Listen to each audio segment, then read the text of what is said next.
What does a plant actually eat? It makes its own food. Let's see how photosynthesis works.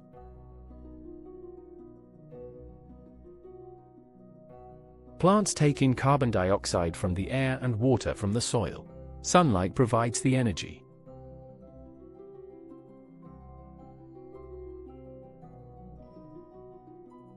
Inside the leaf, chlorophyll traps light energy. The outputs are glucose for food and oxygen released into the air.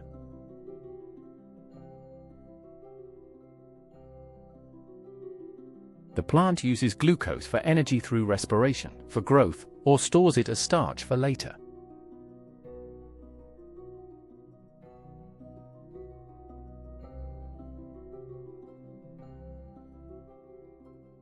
Exam tip: sunlight is the energy source. Chlorophyll is not energy, it just traps the light.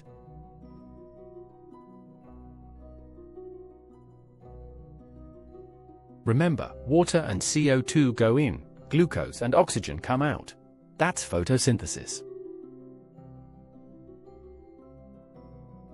Subscribe to Ovasaabi for more lessons. Visit ovasaabi.com.